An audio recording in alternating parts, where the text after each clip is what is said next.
जय हिंद दोस्तों, आप सभी का स्वागत है हमारे YouTube चैनल साइंस गुरु रीनू पर। और आप देख रहे हो साइंस से रिलेटेड वीडियो। तो दोस्तों, इससे पहले हमने 2 चैप्टर पढ़ा दिए थे। अब हमारा तीसरा चैप्टर है धातु और अधातु के बारे में हम पढ़ना शुरू करते हैं। तो चलते हैं दोस्तों, अब हम हमारे बोर्ड के ऊपर। तो आप सभी रेडी हो जाइए। देखते हैं अब हमारा तीसरा चैप्टर धातु और अधातु। तो इसमें हम सबसे पहले पढ़ेंगे धातु, और इससे आप सभी परिचित होंगे। धातु के बारे में आप सभी ने पहले छोटी क्लासों में पढ़ा है धातु। अब थोड़ा लेवल बड़ा हो गया, ठीक है, उसके बारे में हम पढ़ते हैं धातु। तो देखते हैं धातु क्या होती है। ऐसे तत्व जो इलेक्ट्रॉन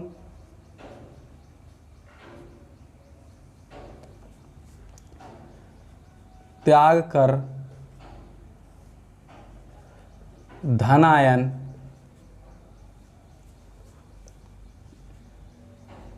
बनाते हैं,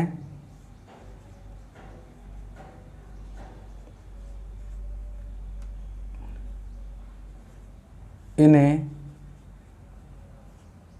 धातु कहते हैं।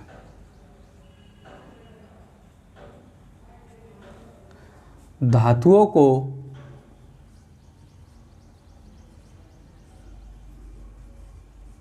आवर्त सारणी में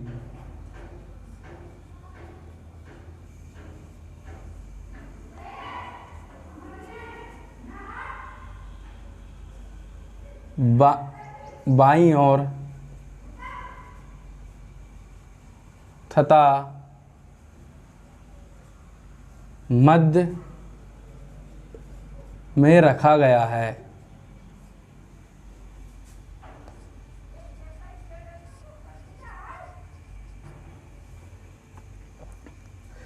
ठीक है, अब ये कह रहा है भाई जो धातु होती हैं वो सभी क्या करती हैं, इलेक्ट्रॉन त्यागते हैं। इलेक्ट्रॉन त्याग करके बनाती है, धनायन बनाती है, वो क्या कहलाती है, हमारी धातु कहलाती हैं। क्योंकि धातु के अंदर मुक्त इलेक्ट्रॉन पाए जाते हैं, जिसके कारण उनके अंदर चालकता का गुण होता है। ठीक है, आगे यहाँ तक समझ। अब चलते हैं हम आगे, देखते हैं धातुओं के भौतिक गुणधर्म, फिजिकल प्रॉपर्टी। देखते हैं कौन कौन सी होती है। नंबर 1 भार, नंबर 2 रंग, नंबर 3 चालकता, नंबर 4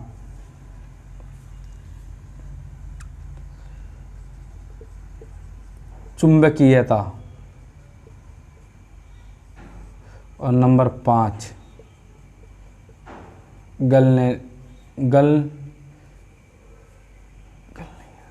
गलनीयता।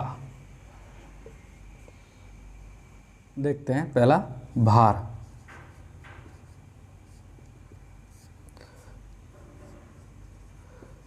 प्रत्येक धातु में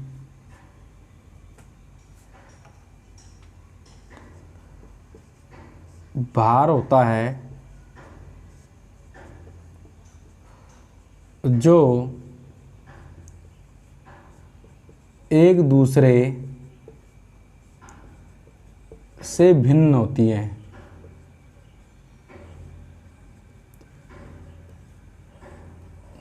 ये कह रहे हैं कि भाई जो भी धातु होती है प्रत्येक में क्या पाया जाता है, भार होता है, लेकिन एक दूसरे से भार में क्या होती हैं, भिन्न होती है, यानी अलग अलग होती है। किसी का भार ज़्यादा तो किसी का भार कम।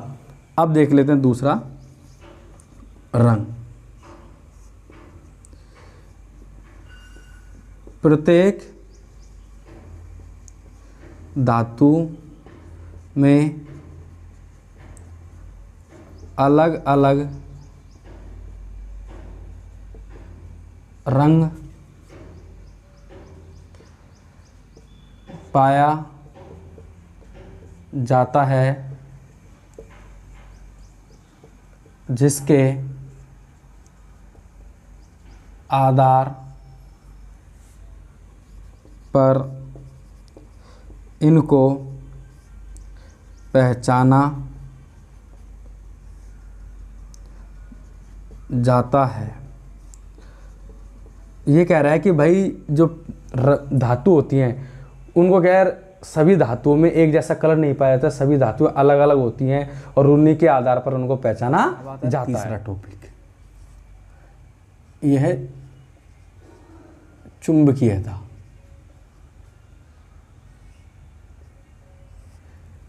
धातुओं का वह गुण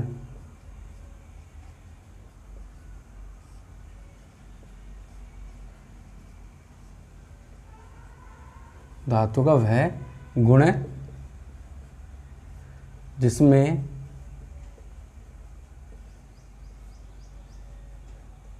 धातुएं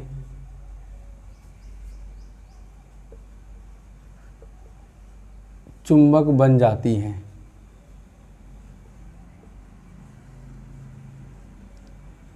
परंतु यह गुण सभी धातुओं में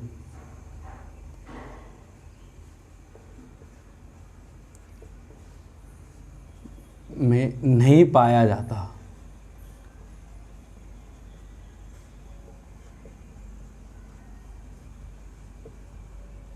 देखो ये कह रहा है कि भाई चुंबकता मतलब धातु का वह गुण जिसमें धातु क्या बन जाती है, चुंबक बन जाती है, लेकिन सभी जो धातु होती है वो चुंबक नहीं बन पाती। कुछ ही धातु होती है जो चुंबक बन पाती हैं, ठीक है। और जैसे मैं आपको बता देता हूँ लोहा, जैसे लोहा जो आयरन होता है वो चुंबक बन जाता है लोहा। लेकिन सोडियम की अगर हम बात करते हैं, सोडियम हमारी धातु है, ठीक है, ये चुंबक नहीं बन पाती, चुंबक नहीं बन पाती।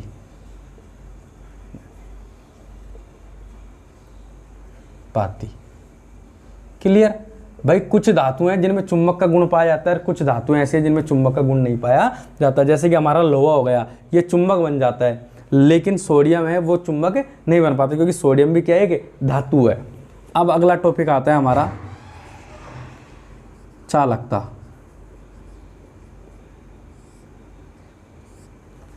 सभी धातु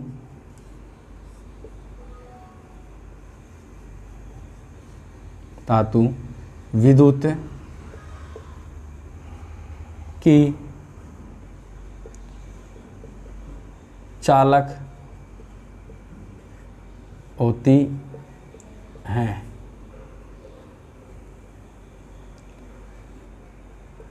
जो क्रमानुसार हैं।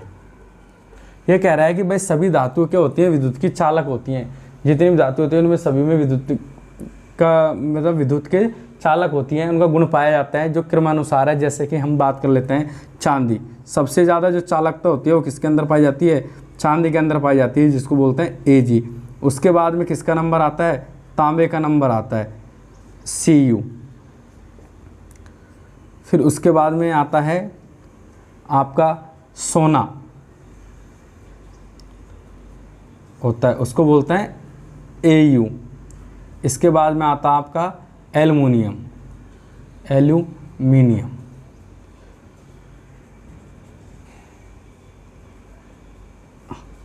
ये चालकता का क्या हो गया, क्रम हो गया कि भाई सभी धातु होती है विद्युत की चालक होती हैं। जैसे कि सबसे ज़्यादा चांदी में, फिर उसके बाद तांबे में, है ना, उसके बाद सोना, फिर उसके बाद एल्युमिनियम।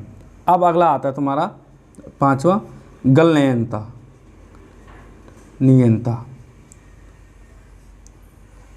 ये कह रहा है धातुओं का वह गुण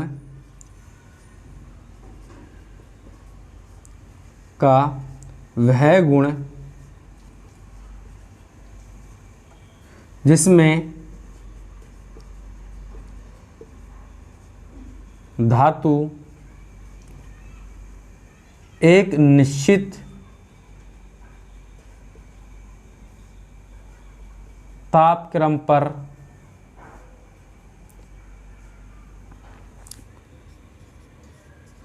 पिघलकर द्रव बन जाती है,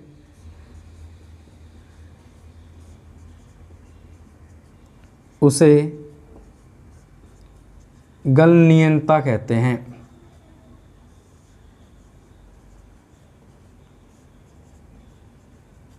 तथा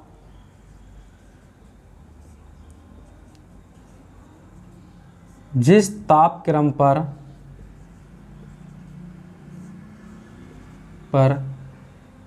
पिघलकर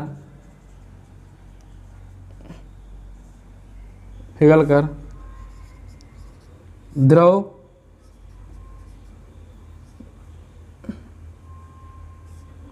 बनती है उसे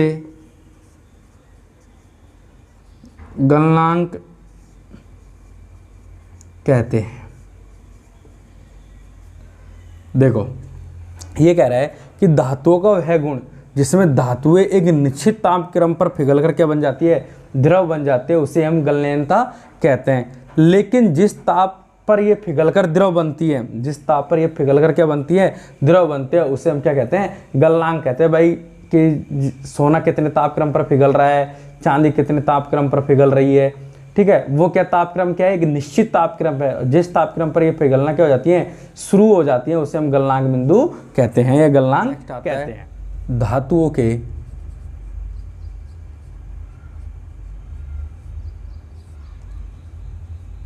यांत्रिक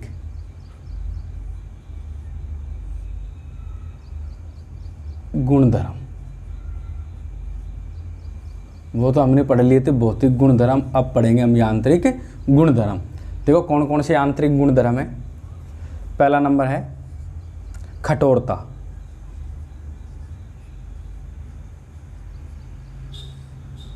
नंबर 2 है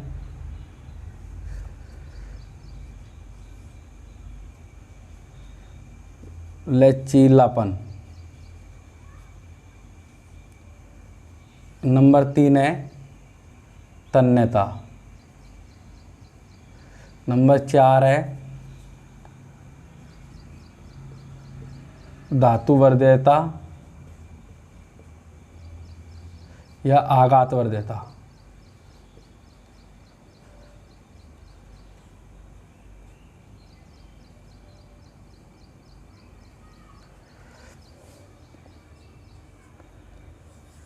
पांचवा है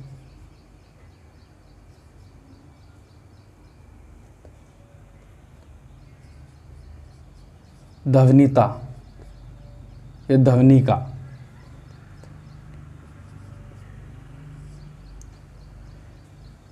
ठीक है, ये क्या हो गए, धातु के यांत्रिक गुणधर्म हो गए। जैसे कठोरता हो गई, लचीलापन हो गया, तन्यता हो गई, धातु वर्ध्यता या आघात वर्ध्यता, या ध्वनि का। ठीक है, अब इनके बारे में हम पढ़ना शुरू करते हैं। पहला है कठोरता।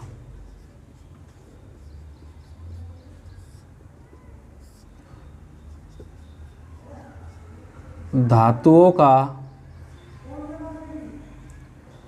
वह गुण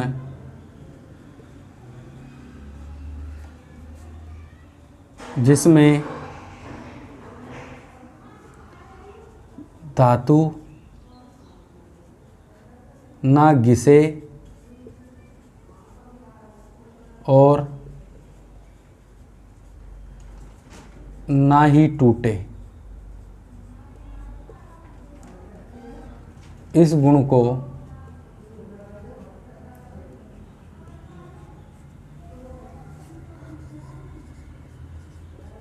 कठोरता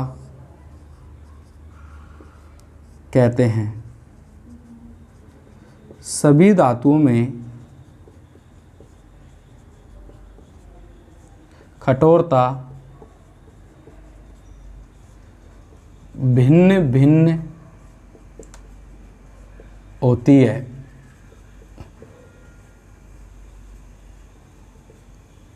ये कह रहा है कि धातु का वह गुण जिसमें धातु ना घिसे ना ही टूटे, इस गुण को क्या कहते हैं, कठोरता कहते हैं। और जितनी भी धातु होती है उन सभी की जो कठोरता का जो गुण होता है वो भिन्न भिन्न होता है। अब दूसरा देख लेते हैं, लचीलापन।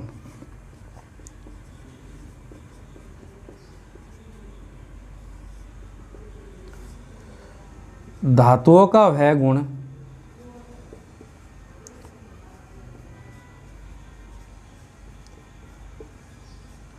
जिसमें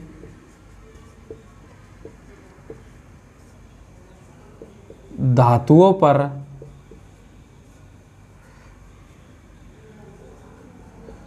भार डालने से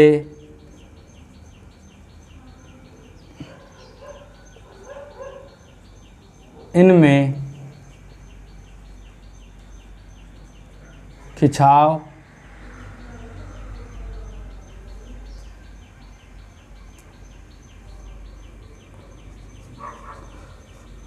आ जाता है,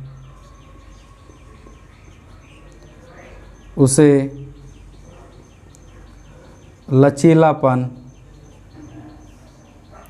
कहते हैं। जैसे सर्वाधिक लचीलापन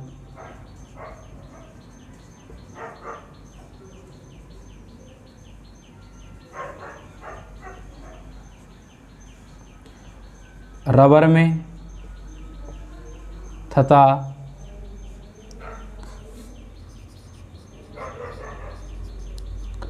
धातुओं में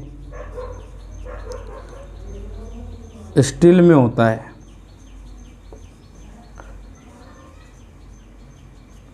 ये कह रहा है कि धातु का वह गुण जिसमें धातु पर भार डालने पर धातुओं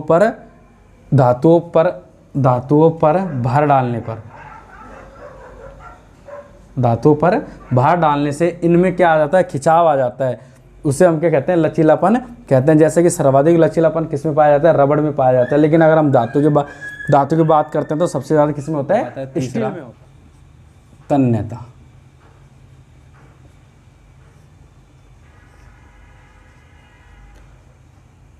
धातुओं का वह गुण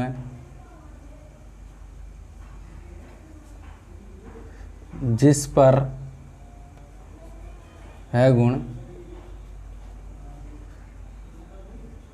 पर धातु टूटे नहीं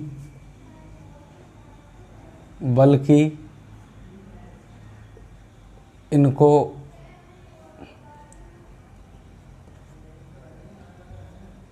तारों में बदल दिया जाता है।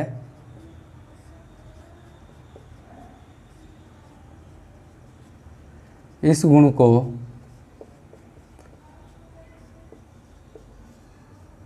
तन्यता कहते हैं।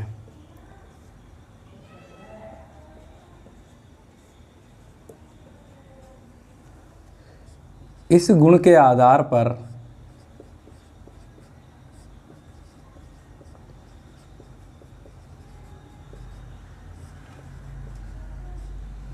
धातुओं के तार खींचे जाते हैं।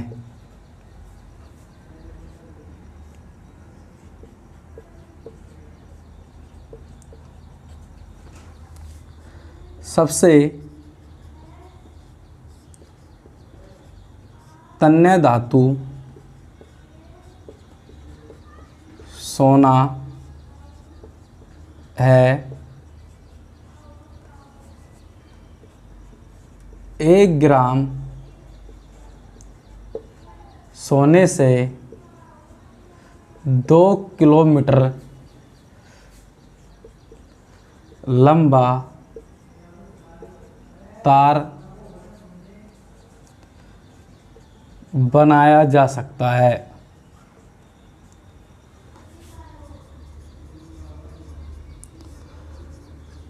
देखो ये कह रहा है तन्यता, भाई धातु का वह गुण जिसमें टूटती नहीं है बल्कि इनको खींचने पर क्या बन जाते हैं, तार बन जाते हैं।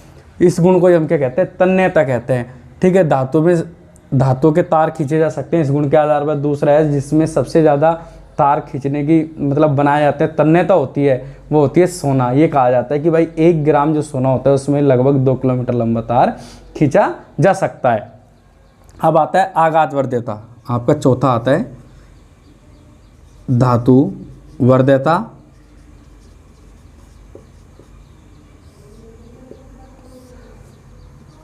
धातुओं का वह गुण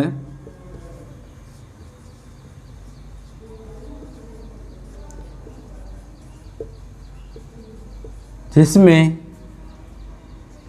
धातुओं को कूट पीट कर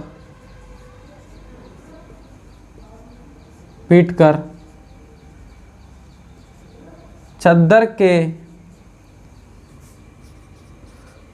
रूप में बदला जाता है,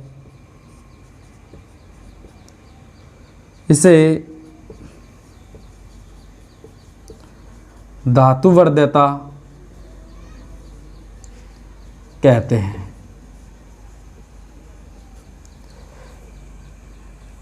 ठीक है, ये कह रहा है धातु वर्ध्यता। भाई धातु का वह गुण जिस पे धातु क्या किया जाता है, कूट पीट कर चद्दर के रूप में बदल दिया जाता है। जैसे कि आपके चांदी हो गया, चांदी को कूट पीट कर किसके रूप में बदल दिया जाता है, चद्दर के रूप में। जैसे चांदी है ना, लोहा, इनको कूट पीट कर किसके रूप में बदल दिया जाता है, चद्दर के रूप में। अब अगला आता है आपका ध्वनिका या ध्वनिता या ध्वनिता।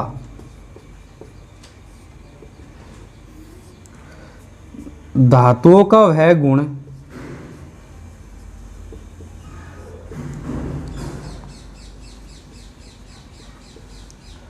जिसमें धातु किसी सतह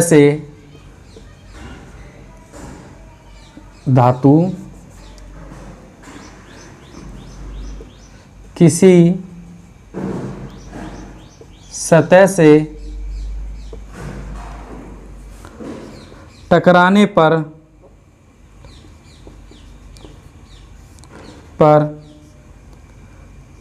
ध्वनि उत्पन्न करती है, उसे ध्वनिता कहते हैं। यह गुण सभी धातुओं में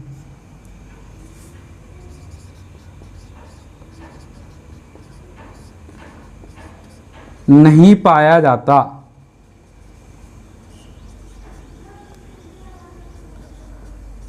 है। ठीक है, ये कह रहा है कि भाई धातु का वह गुण जिसमें धातु किसी सतह से टकराने पर किसकी आवाज करती हो, ध्वनि की आवाज करती हो, लेकिन यह गुण सभी धातुओं में नहीं पाया जाता। आपने देखा होगा जैसे स्कूल की घंटी, ठीक है, बजने पर क्या आती है, बहुत देर तक आवाज गूंजती रहती है, वो कहलाता है ध्वनिता। ये हमारे हो गए धातुओं के यांत्रिक गुणधर्म। टॉपिक पे आते हैं कि अगला टॉपिक हमारा क्या है। अगला टॉपिक है हमारा धातुओं के रासायनिक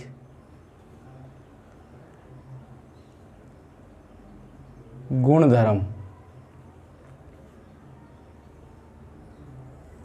हमने इससे पहले धातुओं के भौतिक गुणधर्म पढ़े थे, यांत्रिक गुणधर्म पढ़े थे, अब पढ़ेंगे रासायनिक गुणधर्म क्या है। नंबर फर्स्ट, धातु विभिन्न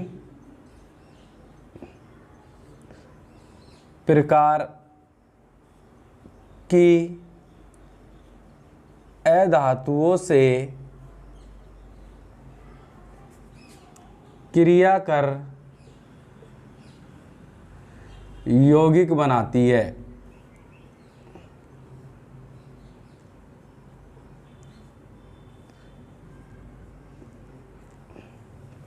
नंबर 2, धातु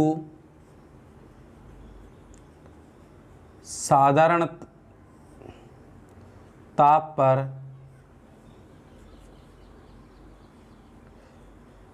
जल से क्रिया करती है।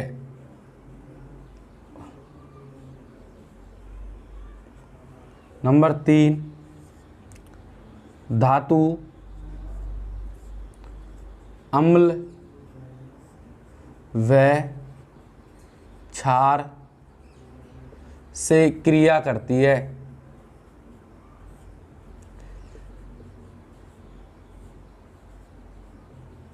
नंबर 4, धातु ऑक्सीजन से क्रिया करके धातु ऑक्साइड बनाती है।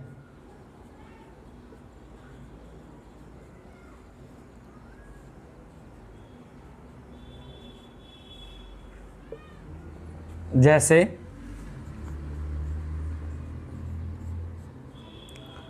ये हमारी कोई धातु हो गई प्लस ऑक्सीजन, ये कह रहा है कि क्रिया करके यानी अभिक्रिया करके क्या बनाती है, धातु ऑक्साइड बनाती है।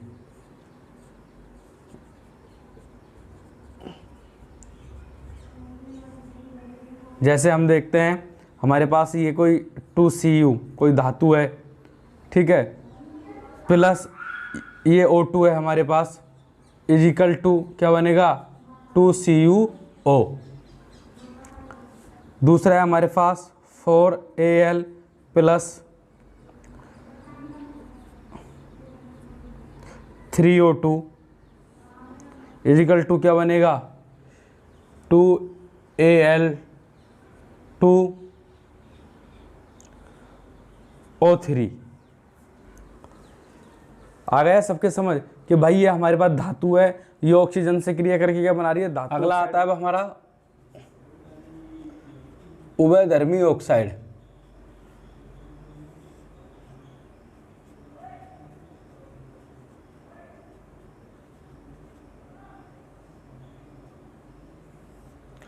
उभयधर्मी ऑक्साइड क्या होते हैं, ऐसे धातु ऑक्साइड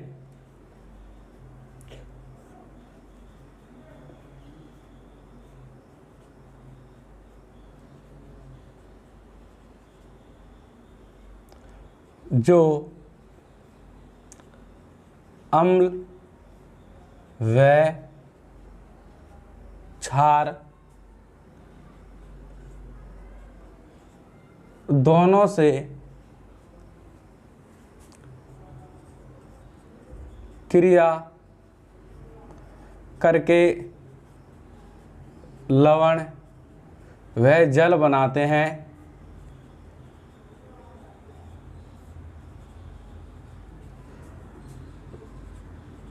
उभयधर्मी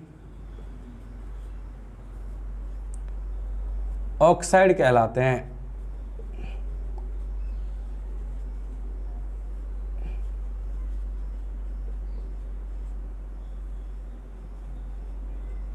ये कह रहा है कि भाई ऐसे धातु ऑक्साइड जो अम्ल व क्षार से क्या करते हैं, अभिक्रिया करते हो और लवण और जल बनाते हैं। जैसे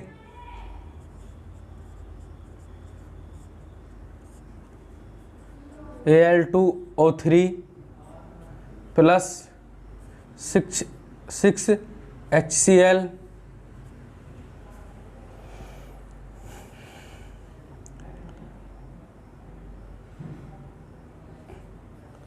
(2Al)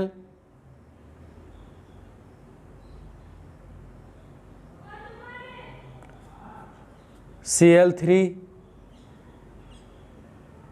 प्लस H2O।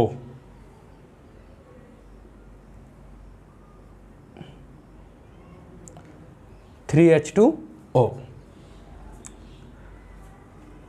देखो एल्युमिनियम का ऑक्साइड है ये हमारे पास, ये क्या हो गया, अम्ल हो गया। अब अगर हम इसको देखते हैं तो देखो ये हो गया हमारे पास, हम यहाँ लिख देते हैं, मैं यहाँ लिख देता हूँ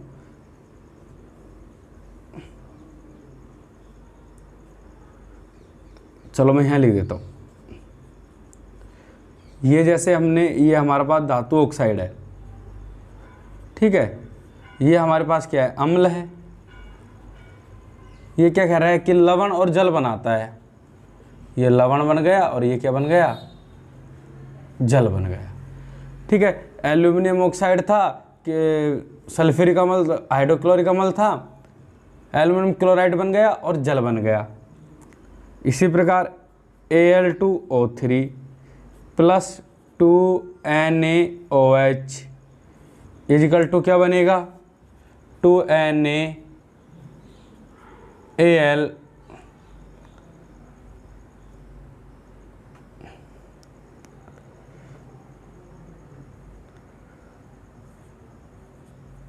sorry O2 plus H2O।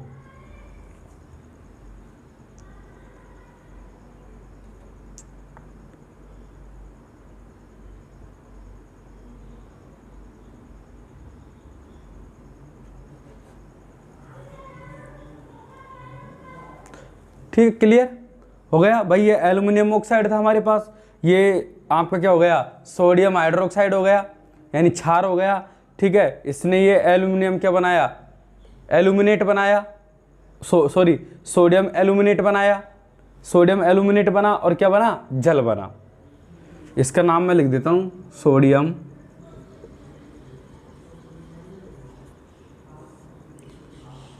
Illuminated. ठीक है, ये कह रहा है कि भाई जो एल्युमिनियम है Al है, Zn है जिंक तथा Pb लेड, धातु ऑक्साइड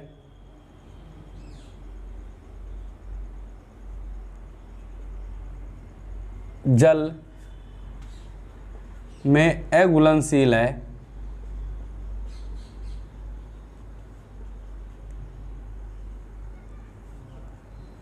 परंतु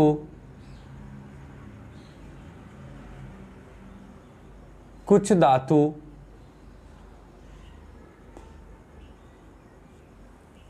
जल से क्रिया कर क्षार उत्पन्न करते हैं।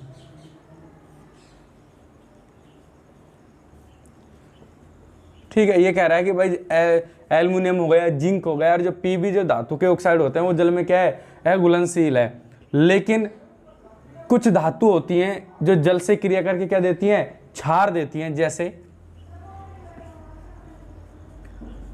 जैसे हम बात करते हैं उदाहरण में पोटेशियम ऑक्साइड व सोडियम ऑक्साइड।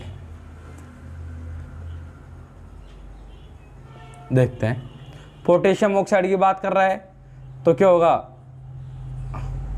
K2O प्लस किससे, जल से, H2O क्या बनाएगा, 2KOH। ठीक है, दो ही हाइड्रोजन के हो गए, दो ही ऑक्सीजन के हो गए, दो ही पोटेशियम के हो गए। ये क्या बन गया, ये बन गया पोटेशियम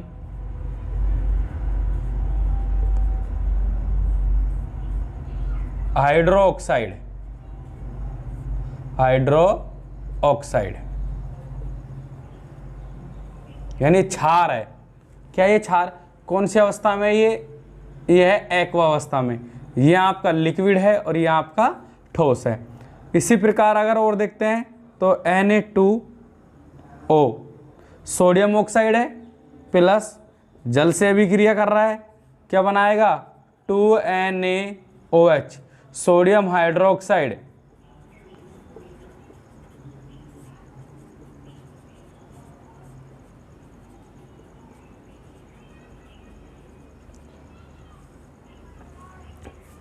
ठीक है, मेरे हिसाब से यहाँ तक सभी के अच्छे से क्लियर समझ आ गया होगा। अब हम चलते हैं नेक्स्ट टॉपिक पर। टॉपिक हम देखते हैं सोडियम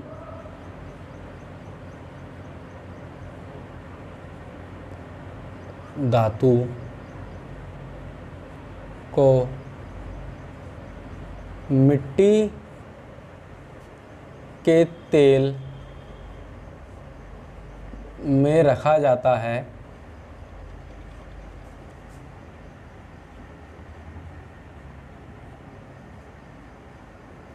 क्योंकि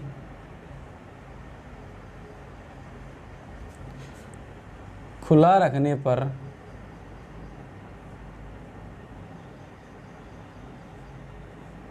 पर सोडियम धातु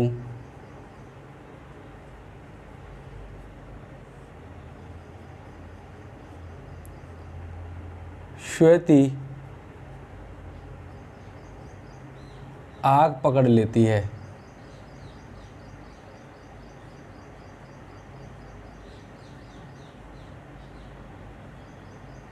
तथा पोटेशियम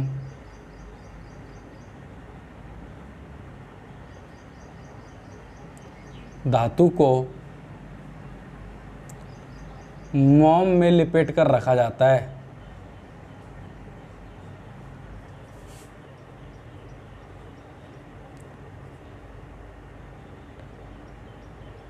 लिपेट कर रखा जाता है। ठीक है, कि कुछ धातु होती हैं जो श्वेती वायु से ऑक्सीजन से विक्रिया करके आग पकड़ लेती है। ठीक है, तो सोडियम धातु को मिट्टी के तेल के अंदर रखा जाता है और जो पोटेशियम धातु होती है उसको मोम में लिपेट कर रखा जाता है। अब चलते हैं हम आगे। अब आता है हमारा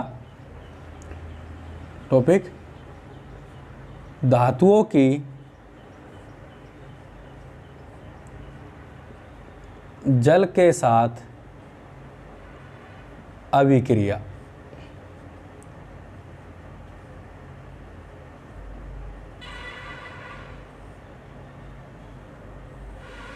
अब हमारा टॉपिक आ गया कि धातु की जल के साथ अभिक्रिया।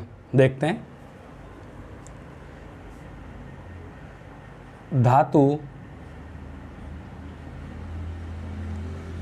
जल के साथ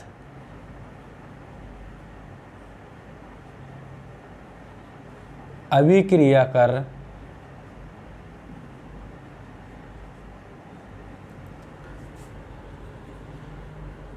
धातु ऑक्साइड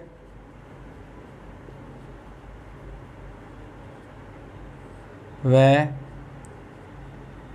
हाइड्रोजन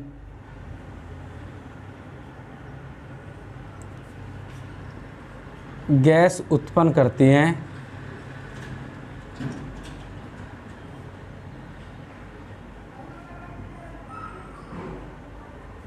तथा कुछ धातु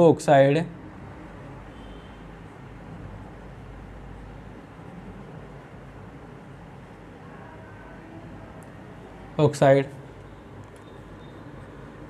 जल में विलयशील होते हैं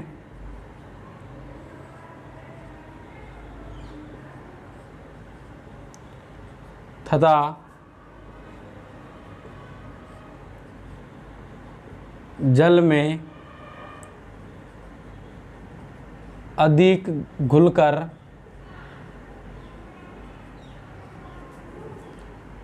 धातु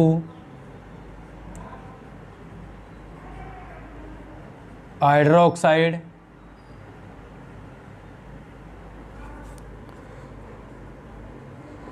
बनाते हैं। ये कह रहा है कि भाई धातुओं की जल के साथ अभिक्रिया करते हैं, तो जब धातुएं जल के साथ अभिक्रिया करती हैं तो धातु ऑक्साइड बनाती हैं, उसके अलावा हाइड्रोजन गैस बनाती है। लेकिन जब धातु ऑक्साइड होती हैं वो क्या होती है, कुछ धातु ऑक्साइड होती है जो जल में अधिक विलय होती है और जल में घुल करके देती हैं धातु हाइड्रोक्साइड देती हैं, यानी धातु हाइड्रोक्साइड बनाती हैं। देखते हैं, सभी धातुएं जल से अभिक्रिया नहीं करती। ये कोई ज़रूरी नहीं है कि सभी धातुएं जल से अभिक्रिया करें, कुछ धातुएं हैं जो जल से अभिक्रिया नहीं करती हैं। ठीक है, तो आगे देखते हैं अब हम आगे। धातु प्लस जल इजकल टू क्या बनेगा हमारा, ये बनेगा धातु ऑक्साइड प्लस हाइड्रोजन। एक तो हमारा ये बन गया। दूसरा कह रहा है कि कुछ धातु ऑक्साइड जल में विलयशील होते हैं। तो धातु ऑक्साइड,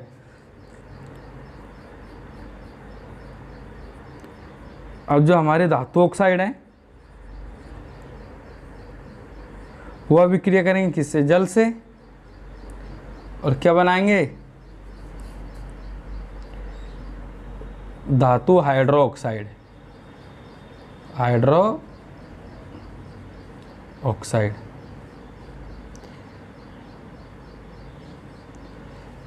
सोडियम व पोटेशियम ये दो धातुएं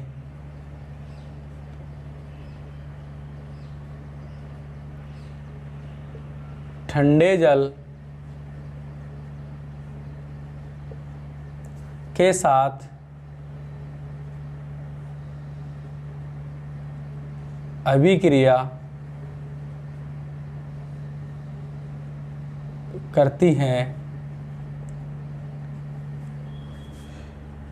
इनकी क्रिया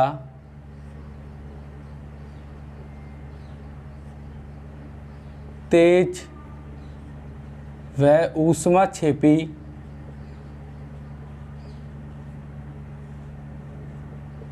होती है। इससे उत्पन्न हाइड्रोजन गैस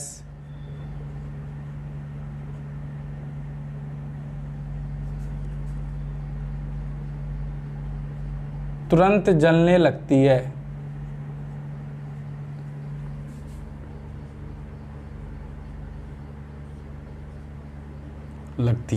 ये कह रहा है भाई जो सोडियम और जो पोटेशियम होते हैं ये दो धातुएं ऐसी हैं जो ठंडे जल से अभिक्रिया करके बहुत तेजी से और ऊष्माक्षेपी होती हैं।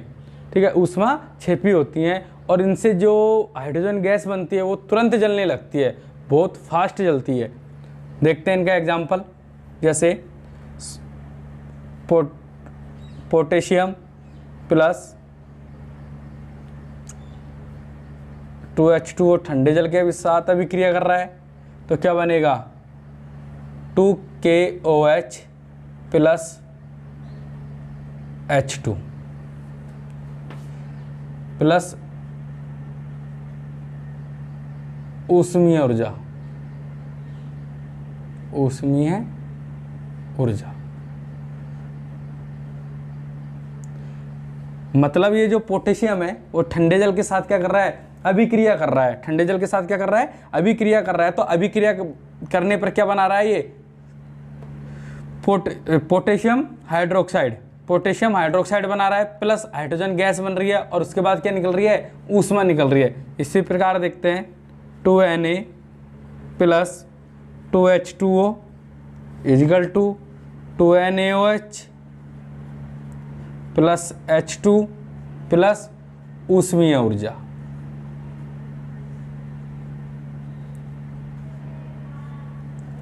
क्लियर। अब देखते हैं नेक्स्ट, आगे चलते हैं हम। ये नंबर 1 डाल देते हैं हम, इसको नंबर 2।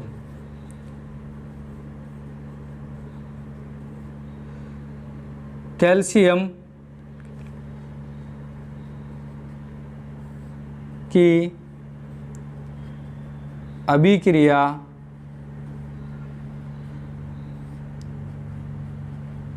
जल के साथ थोड़ी धीमी होती है। ये कह रहा है भाई जो कैल्शियम धातु है उसके साथ जल की अभिक्रिया क्या है, थोड़ी धीमी होती है, यानी स्लो होती है। Ca plus 2H2O equal to CaOH का होल ट्वाइस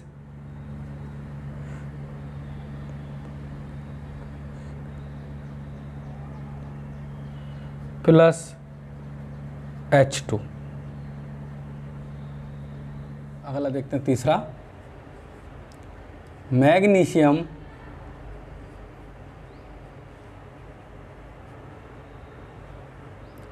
धातु ठंडे जल के साथ अभिक्रिया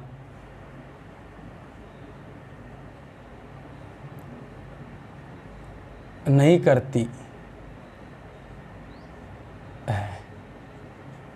ठीक है भाई, जो मैग्नीशियम धातु होते हैं वो ठंडे जल के साथ क्या नहीं करती, अभिक्रिया नहीं करती। अगला चौथा आता है हमारा एल्युमिनियम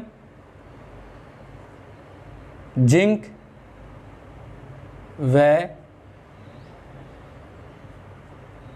Fe धातु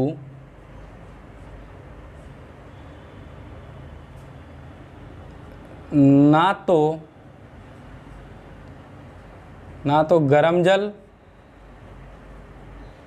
और ना ही ठंडे जल के साथ अभिक्रिया करती है,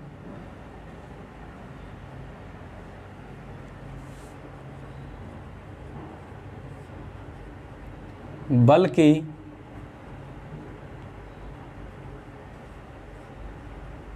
भाप के साथ अभिक्रिया कर धातु ऑक्साइड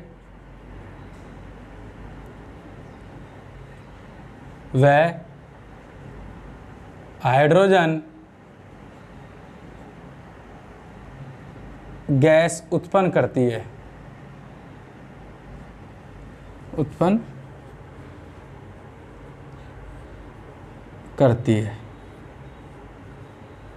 देखो ये कह रहा है कि भाई जो एल्युमिनियम होता है, जिंक होता है और Fe होता है, ठीक है, जो हमारा एल्युमिनियम हो गया, जिंक हो गया और जो आयरन होता है, वे जो धातुएं हैं, ये जो धातुएं हैं ना तो गर्म जल के साथ अभिक्रिया करती है और ना ही ठंडे जल के साथ अभिक्रिया करती हैं, बल्कि ये भाप के साथ अभिक्रिया करके धातु ऑक्साइड व हाइड्रोजन गैस उत्पन्न करती है। जैसे हम देखते हैं, एल्युमिनियम को ले लेते हैं तो 2Al, ये हमारा एल्युमिनियम हो गया, सॉलिड है क्योंकि धातु है, प्लस किसके साथ अभिक्रिया कर रहा है, भाप के साथ अभिक्रिया कर रहा है, तो 3H2O।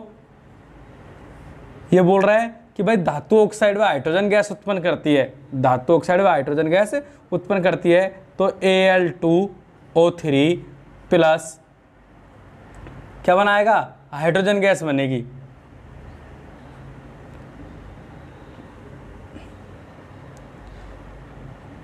H2 clear. अब देखते हैं आगे, दूसरा है हमारा Fe, तो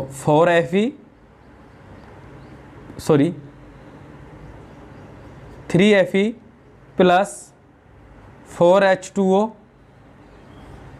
क्या बनेगा, Fe3O4 प्लस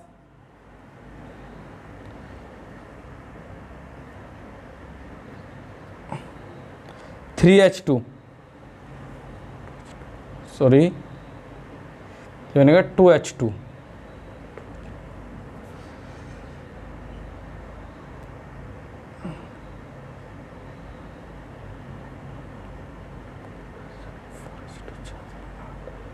हमारा पांचवा आता है, देखो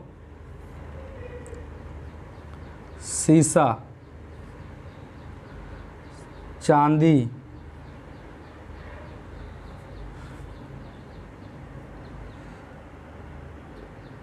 व सोना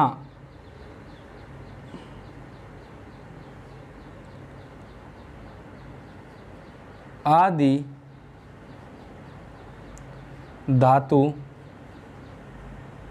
जल के साथ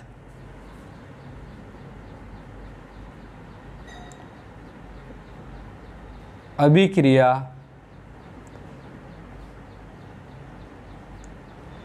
नहीं करती हैं। नेक्स्ट, धातु अम्लों के साथ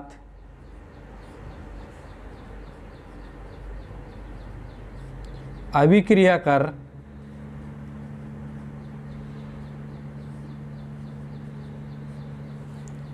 धातु ऑक्साइड क्रिया कर लवण व हाइड्रोजन गैस उत्पन्न करते हैं। जैसे धातु प्लस तनु अम्ल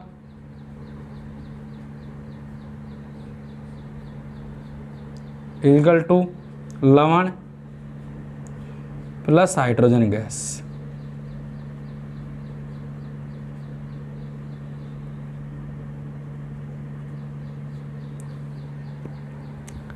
जैसे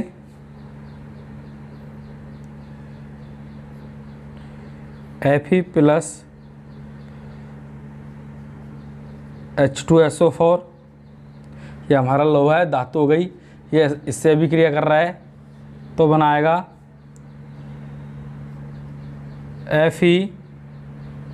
FeSO4 प्लस H2। इसी प्रकार हमारा नेक्स्ट एक और ले लेते हैं हम, Zn प्लस H2SO4 क्या बनेगा, ZnSO4 प्लस H2। आ गए यहाँ तक सबके समझ?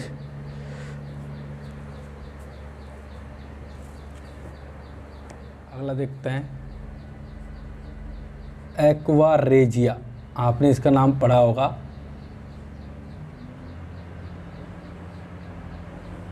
क्या है ये, मैं आपको बता देता हूँ। इसमें एक भाग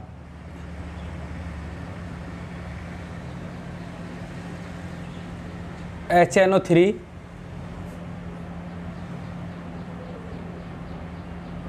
नाइट्रिक अम्ल तथा 3 भाग HCl हाइड्रो क्लोरिक अम्ल का ताज़ा मिश्रण होता है।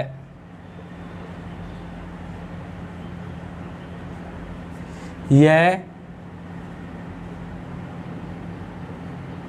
सोने व प्लेटिनम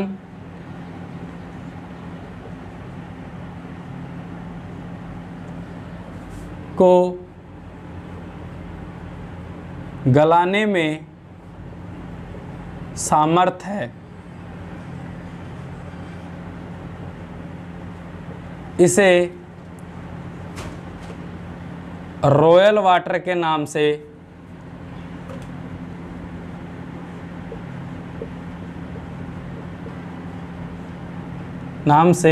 भी जाना जाता है।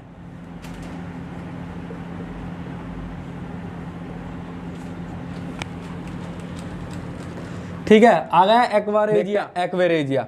इसमें एक भाग साधारण HNO3 होता है, जो हमारे HNO3 है नाइट्रिक अम्ल, तथा 3 भाग किसका होता है, HCl का होता है, हाइड्रोक्लोरिक अम्ल का होता है। जो ताज़ा मिश्रण होता है, इसमें क्या होता है, सोने और प्लेटिनम को गलाने की क्षमता होती है, मैंने इसको गला देता है, सामर्थ्य होता है। इसे हम रॉयल वाटर के नाम से। आज का टॉपिक हमारा यहाँ तक ही।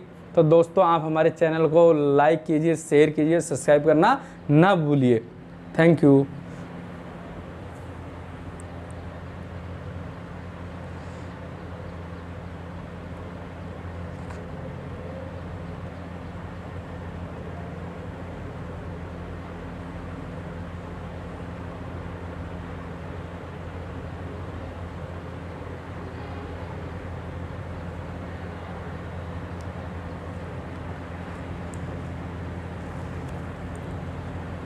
दोस्तों अब हमारा टॉपिक कंप्लीट हो गया। अब हम मिलेंगे आपसे नेक्स्ट चैप्टर नेक्स्ट टॉपिक पर।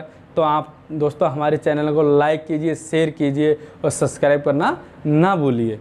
Thank you.